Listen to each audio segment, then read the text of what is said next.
As part of an instrument arrival procedure, a shuttle may be prescribed at the IAF, where to achieve the specific altitude at the final approach fix or final approach point would require excessive rates of descent from the minimum altitude at the end of the approach. The shuttle is therefore part of the arrival procedure of climbing or descending in a holding pattern. There are 5 standard segments of an instrument approach procedure. The following diagram illustrates these.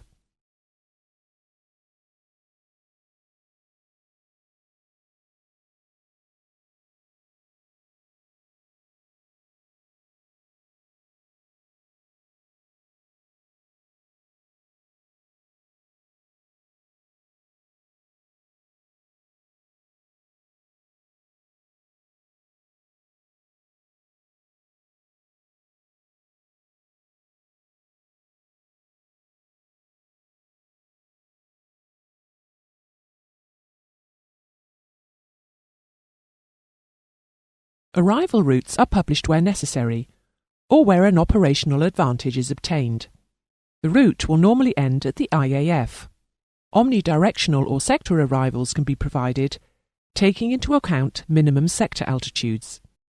When cleared to leave the ATS route or airway, control will be transferred to the approach controller at the destination aerodrome, and the aeroplane will be cleared to the facility at a specified level. The aeroplane flies to the IAF, and with the approach plate to hand, the pilot will report.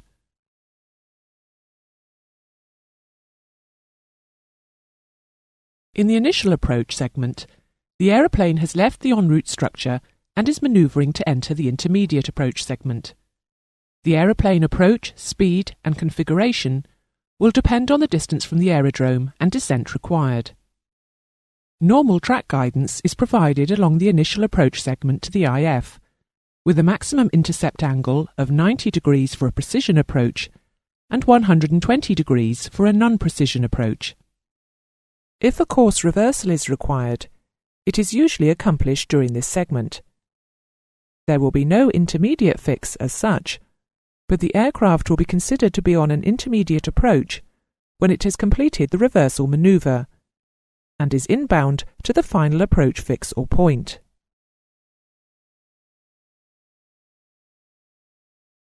The intermediate approach segment is where the aeroplane's speed and configuration should be adjusted to prepare the aeroplane for the final approach.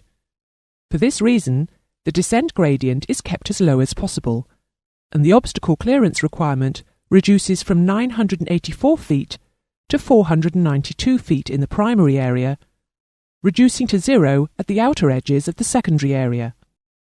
The aeroplane is then flown with increasing accuracy to the FAF along the intermediate approach track. If there is no FAF, this leg is considered to be the final approach segment, and 90 metres of obstruction clearance must be guaranteed as the aircraft descends to MDA or H, which we will look at in more detail later on. For a precision approach, the intermediate approach segment will allow descent to an altitude such that the glide path can be intercepted from below. This avoids any false glide path problem. Where the intermediate approach segment intersects the glide path, it is called the final approach point, FAP, and is a point in space rather than a fix. Often, however, the outer marker will be heard around about this time.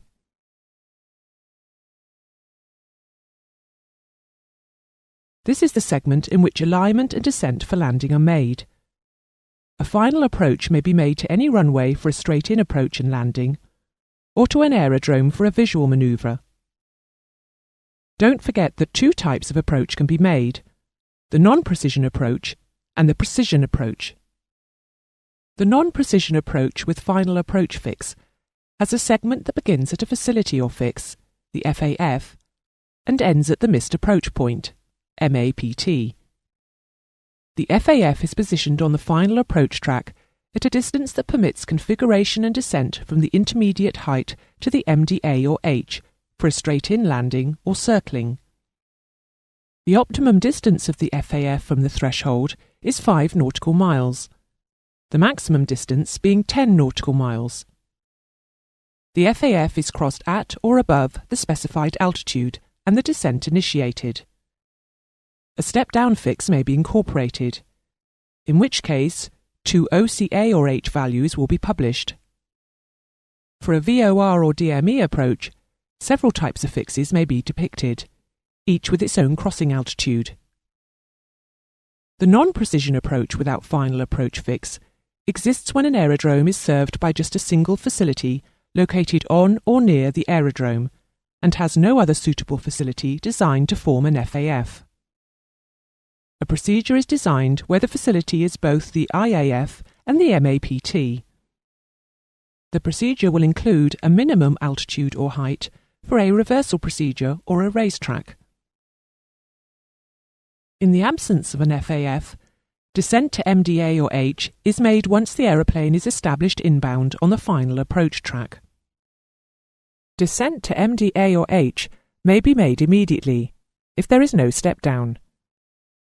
However, particularly for large aeroplanes, a continuous descent final approach, CDFA, would be preferred. The CDFA treats a non-precision approach as if vertical guidance were available. A 3-degree glide path is constructed from a point 15 metres or 50 feet above the runway threshold back to the final approach fix. This descent path is followed until a decision to abandon or continue the approach is made sufficiently above the MDA or H, so as not to jeopardise obstruction clearance should a go-around be the decision. Research has shown the non-precision approaches carry an increased risk of controlled flight into terrain, CFIT. The CDFA allows constant supervision of speed, power, configuration, descent path and height, an ideal situation for managing the final stages of approach of an airliner and thereby avoiding CFIT. Until standalone GNSS precision approaches are fully developed, a precision approach will probably mean an ILS approach, and in this instance the final approach segment begins at the FAP. You should recall that this is the point in space on the centre line of the localizer specified for the final approach track, where the intermediate approach altitude or height intersects the nominal glide path. The width of the ILS final approach area is much narrower than those of non-precision approaches, and descent must never be initiated until the aeroplane is within the tracking tolerance of the ILS localizer. The ILS Obstacle Assessment Surface, OAS, assumes that the pilot does not normally deviate from the centre line by more than half-scale needle deflection after becoming established on track. In the event of loss of glide path during the final approach on an ILS precision approach, the approach will become a non-precision approach and have to use the OCA or H published for a glide path in operative circumstance. In any event, the final approach segment ends either at touchdown or at the missed approach initiation point, if a missed approach is flown. When determining the decision height for an ILS approach, the obstacles in the approach path and missed approach areas, along with the constraints of the ILS installation, are considered.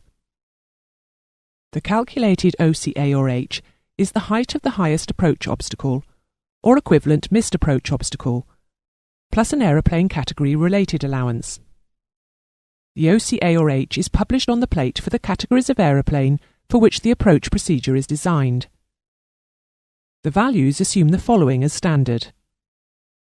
Cat 1 is flown with a pressure altimeter. Cat 2 is flown with a radio altimeter and flight director. Wingspan is not more than 60 metres, and the vertical distance between wheels and glide path is no more than 6 metres.